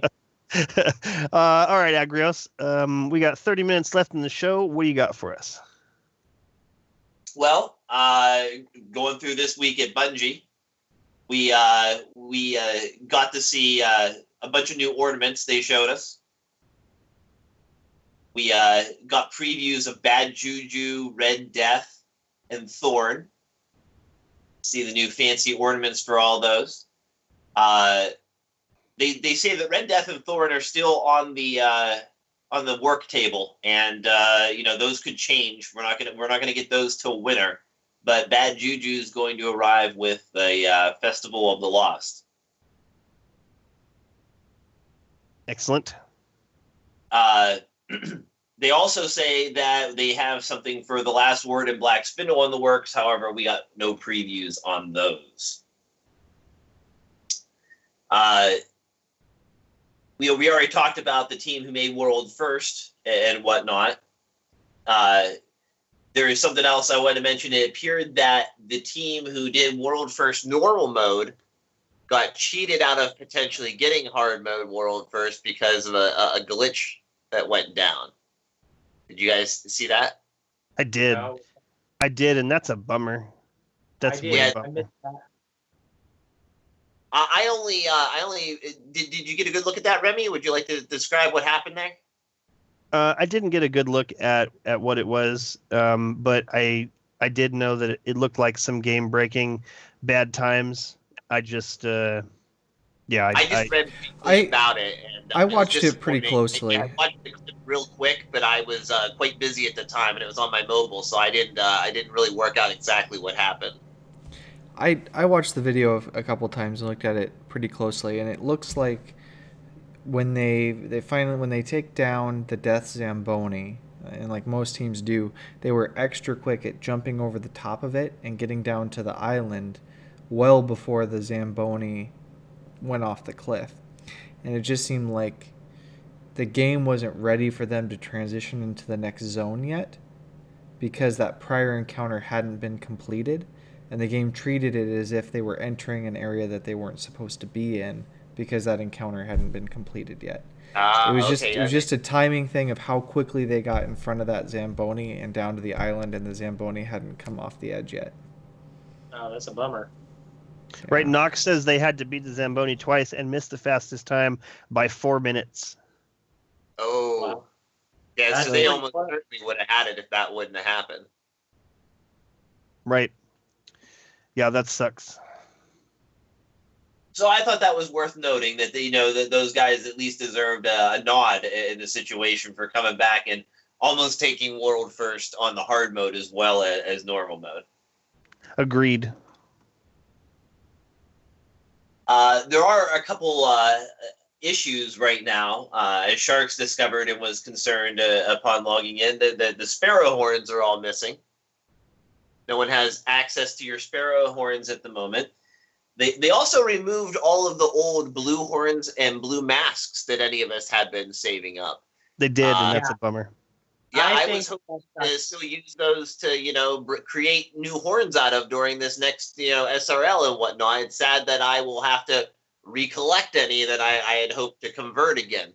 That's Well, if I you can thought get any of those. I thought the entire reason of those blue items is that they were supposed to go away at the end of the activity because they weren't converted. Would go away when the horns just actually had a red marker on them that said only usable during SRL. So I'm like, oh, okay, I can save these. I just can't use them until SRL comes around again. And when it's here, I'll be able to use them. And if I want to convert them to legendary, I'll be able to convert them to legendary. So I saved them and everything. And then unfortunately, they're all just wiped. I feel like if they were going to do that, they should have just taken them all away at the end of the actual event instead of leaving them there for me to, think that I had them to do something with. Yeah, I was kind of surprised because at the time it was like these are only last unless you use the glue on them, and then people are like, hey, they stick around if you put them in your vault. Right, they even addressed it.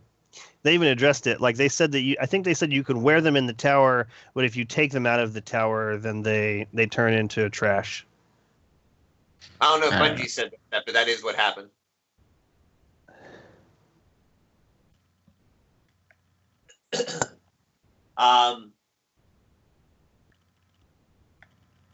So moving on to the movie of the week, they had Wait, I want to interject something. I thought you had more.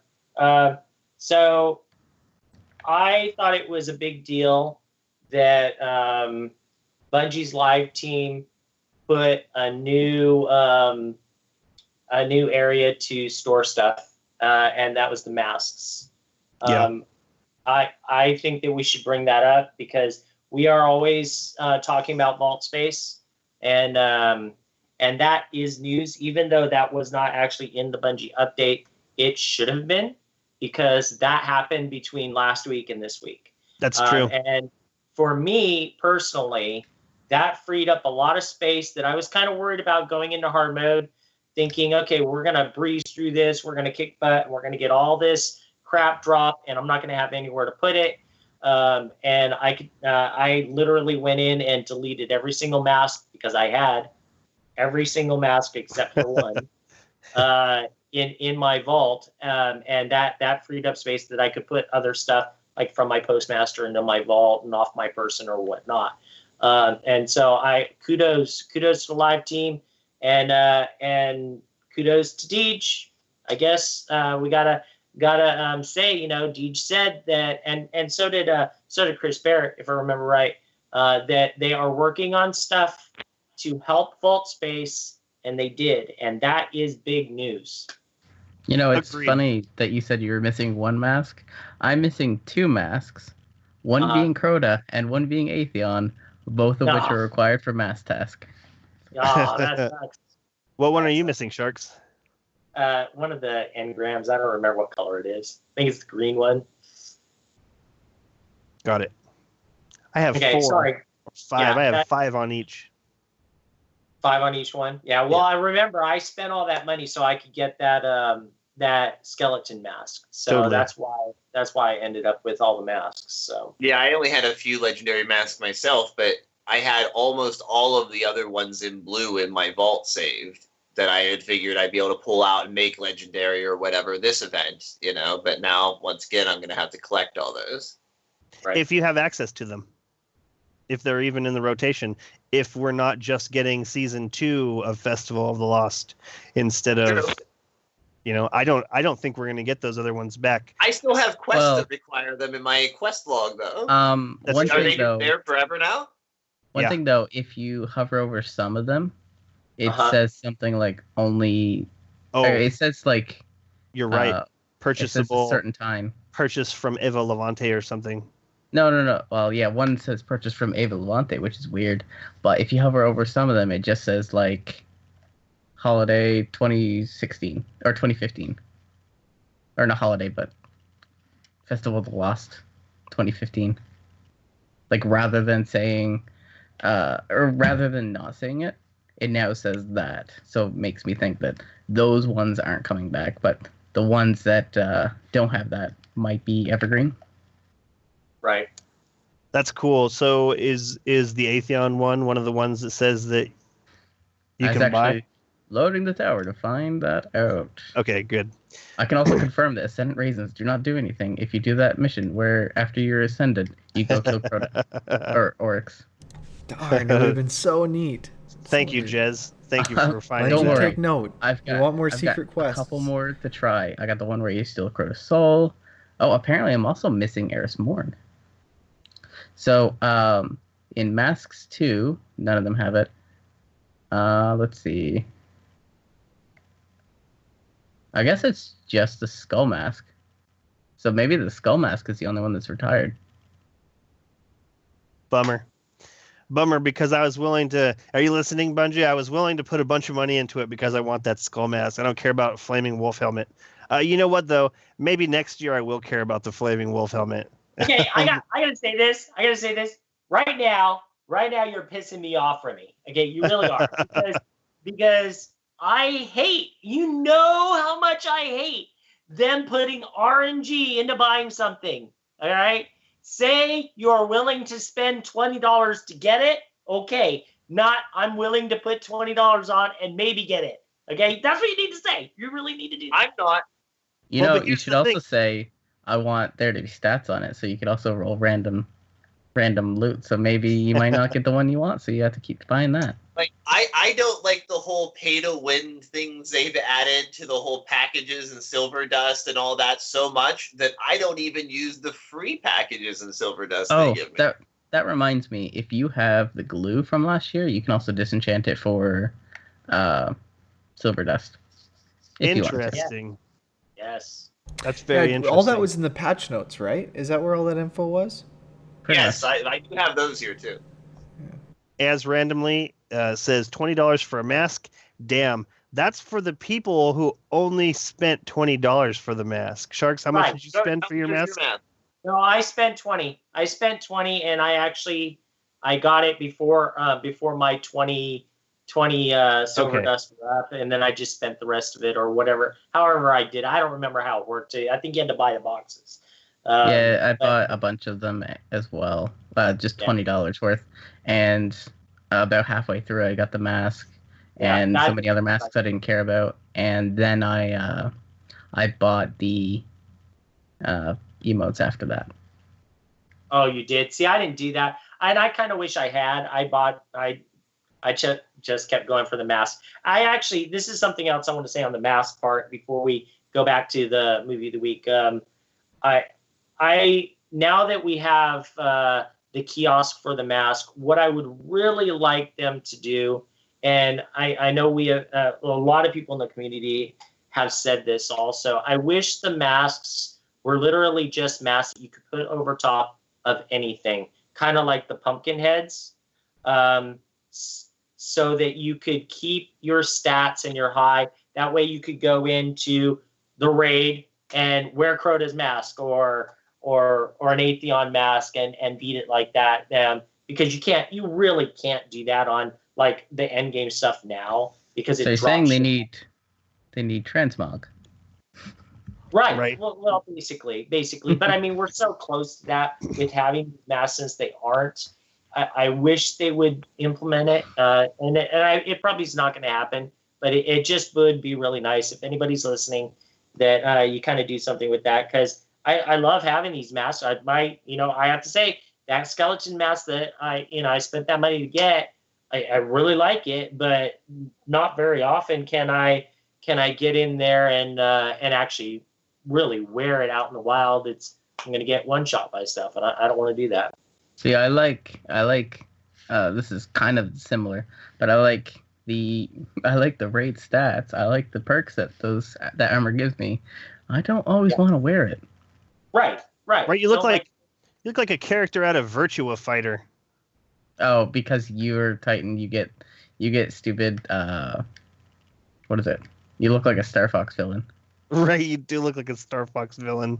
That's hilarious. We lost Agrios for some reason. It looks like paper mache on your face. Why were you voguing there, Sharks? I don't know.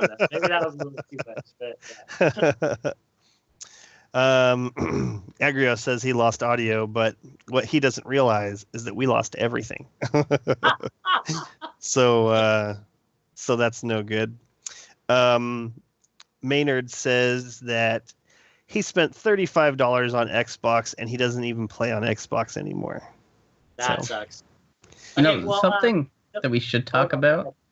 Jason Schreier made an interesting quote the other day, or today, I think, that he was talking about Destiny 2 and Red Dead Redemption 2, and they're like, something about I'm taking bets that, or if I was a gambling man, I would expect these to be delayed. Yeah. Those two specific ones. Who said Rockstar, Jason Schreier, the guy that basically is in the know for most everything. And the most interesting part is Rockstar already has a very horrible track record of always delaying their games by a couple months. You know what, though? At the same time, I forgot who said it, but it was something like a shipped broken game will always be broken. I don't know how it goes. That was Shigeru Miyamoto. Yeah, he said something that made a lot of sense.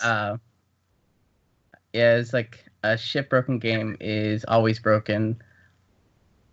But a delayed game releases excellent, or something like this. Whatever it was, it made a lot of sense to me at the time, and I agree. And I absolutely agree. Like as much as I hate the fact that Destiny originally was supposed to be released much sooner than it was, I'm glad that it was, I'm glad that it was released when it did, because I don't know, I feel like it was really awesome. My hype is the only thing disappointed when the game is delayed. Otherwise, I'm actually secretly deep inside happy they're taking more time to work on something that I'm going to want to play. So the quote is, a delayed game is eventually good, but a rushed game is forever bad. The problem with this quote now is it's outdated because you can update things. This is true. This is very true. And games like Destiny have redeemed themselves. Games like Diablo 2 or Diablo 3 have redeemed themselves after the fact. I mean, what I want to say is, unfortunately for that, though, a bad start to a game, even though the game itself can redeem itself, it may not redeem itself in the mass public's eyes. And so that can really kill a game. Yeah. I mean, the Division's gonna have a hard time getting me to come back and spend any time there at this point. I think Why is that? I think it's lost for me now. They foobarred the end game and stuff really badly, and then they went even further to like handle their recovery really, really badly. Man, I haven't even heard anyone talking about the Division in a long time. Well, what happened was you got to an end game that had its issues to begin with, but some of them were tolerable. But then they had relatively game-breaking glitches that would allow people to access lots of high-end loot quickly, and there's an unavoidable PvP element to the end game of Division. Well, if you didn't exploit the various options when they were available to you, you fell way behind the masses that did in the end game.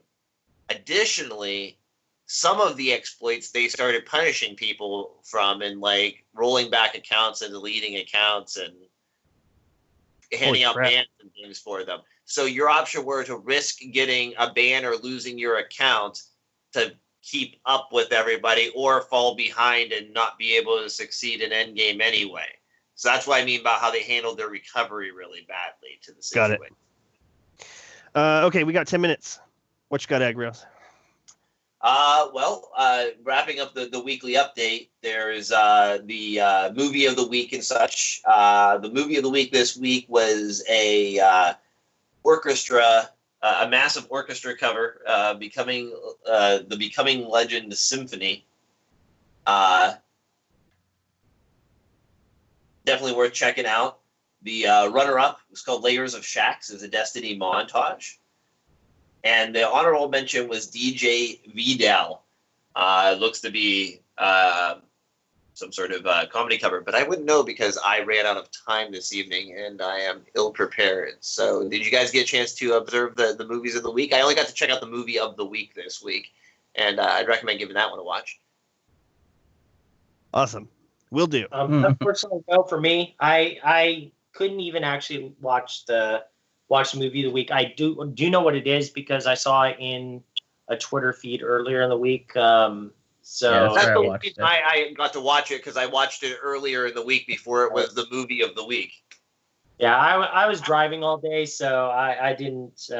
I just made sure I brushed up on the update itself, not the movies. So, but usually the movies, Cosmo does a really good job at picking movies, especially as of late. I think they've been getting better and better. Even sometimes even the runners up are almost better than the movies of the week sometimes. So those of you out there, I would definitely say go and watch it. Excellent. What else you got, Agrios? Well, I think, as you know, I was pretty busy before the podcast this week. I think I hit most of the stuff, but this may be a rare week where I may have excluded anything. If anybody thinks of anything noteworthy that we should discuss, I mean, I have all the patch notes and everything here, but I mean, most of what we have in the patch notes are little fixes here and there, not really podcast discussion material. A variety of things, like, for instance, you can actually get the Thagamizers, the Ophidium Aspect, and the Astrocyte Verse out of exotic engrams now, where they weren't previously available. So there's just lots of little fixes like that came down in the most recent patch. That quality of life improvements and things like that. It's worth looking over if you haven't looked over that. But is there any aspects? Oh, one thing that I thought neat that maybe went over some people's heads, or was off the radar or whatever, but all the class exclusive shaders before are now available to be used on any class. Oh, really? Yeah. So the Destiny Collector's Edition shaders, there's 3 in that were class exclusive, and then there were 3 class exclusive rewards as you went through the Taken King quest that were, you couldn't use. You could only use them on the one class. So now those are available in all your classes, and I rather like that, because some of them I would always hope to be able to wear on different classes. Right, you I could think- actually preview them in the kiosk, Right. and the one that came with the Hunter Aquarius surfboard or something like this, it is such a great shader, and I want it on my other characters. So The Nebula Glow came with that's the purple and black one, and purple, black, and gray came with the Hunter for the collector's edition. I always wanted to wear on my Voidwalker for like Crucible and whatnot, and I'm quite happy I can. awesome, very awesome. Thank you for that, Agrios. That's good news. But yeah, that pretty much wraps up what I have for you this week. Excellent. Well, that's perfect because we got like 5 minutes left. Anything anybody wants to talk about before we leave? Anything that we missed? Sharks, Gray, Jez?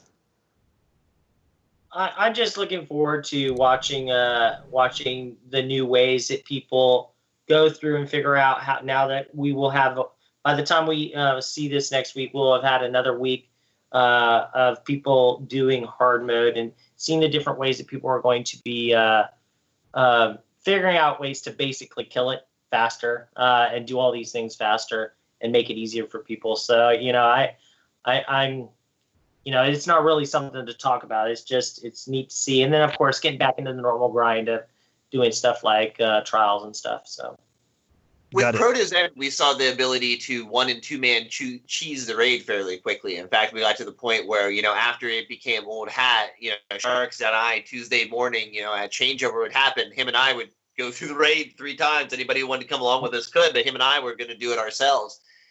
With the mechanics in the current raid, do you see any possible way that people are going to come up with like 2-man cheeses for some of these sections? Well, definitely. I mean, they already did it with the normal mode. It's only a matter of time before they figure it out for heroic mode. Yeah. Vosik might be a little rough because that's what I mean, Mike. Like it would just take longer. Like I don't know if there is a Enrage. Yeah, I don't know if there's an enrage. That would make all the difference, yeah. Because you could probably throw 4 balls. So that's gonna be 2 that are just gonna do minimal damage and 2 that are actually gonna do damage. Yeah. But I don't know anything past that. All right. The rest is the same, actually. Just more running around. Let's get out of here. Jez says 2 of 4 missions down. Nothing changed on the raisins. Thank you very much for that, Jez. Shout-outs, starting with you, Gray. My shout-out this week is more a plug for an event that's coming up on November 5th. If you're watching the stream live, there's a flyer that I'm showing on screen. On November 5th is going to be the 2nd Midwest Destiny meetup. We're theming it after Festival of the Lost. It's going to be at the Star Bar in Madison, Wisconsin. We're going to have games, giveaways, costumes, probably lots of paper masks, lots of candy, maybe a few boxes of raisins. Bell Bunny's attending. I'm attending.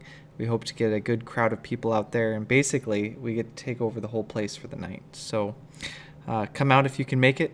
It should be a fun time just socializing, getting to know the Guardians and the community a little bit better. And just having a really good time. So please come if you can. RSVP is in the chat. It's been going through the show all week. And then in the show notes, the RSVP will be there as well. Excellent. Sharks. All right. So over the past couple months, things have been improving with the people that I run with as far as trials. More and more people have been wanting to do it, even if it's just going in and running bounties. Everything from the lowly people that maybe don't play PvP at all to high-end people. So this shout out goes to one of the teams that I am running with right now, and that would be our Velvet J and Maynard James, because I believe we are one of the groups of the people that I run with that are definitely going to start wrecking it and going to the Lighthouse. We did awesome last week, Lighthouse this week. So shout out to them. Awesome. Good luck with that. Carry me. Agrios.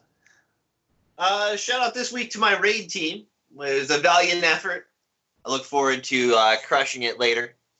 So shout out to everybody that did the raid: Nerdy Girl, Remy, Sharks, K-Dub, myself, and Dakota. Awesome. Very awesome. Jez. So this might sound weird because it's an actual shout out, but shout out to Captain Twaz, who has started his submission process for his next Destiny community shirt. And Actually, the design he's done. looks. No, he has to get back from Teespring to see if it's acceptable, which I don't see any reason why it wouldn't.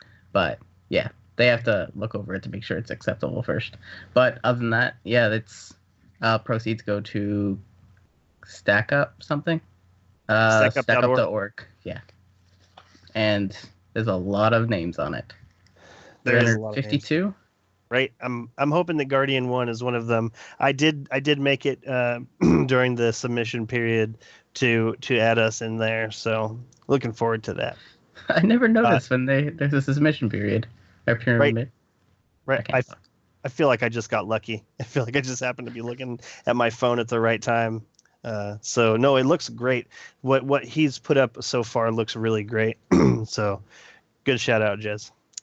My shout out is to my grandmother, my dad's mom. When I was really young, both of my parents worked, and so she raised me during the days, and I feel like a really large portion of who I am is due to, like we would always go swimming. She would take me swimming, and like she would always let me draw, and I would always draw these scenes with like little tanks going over hills and plains, and at some point I was like, I wish I had a metal colored crayon, and we ended up taking like tinfoil, and like I would cut it into the shape of like the front of these planes and part of these tanks, and I would tape it to these things. But just recently I've been like, sometimes when I'm interacting with my 20-month-old, my youngest, my son, I feel the love that she gave me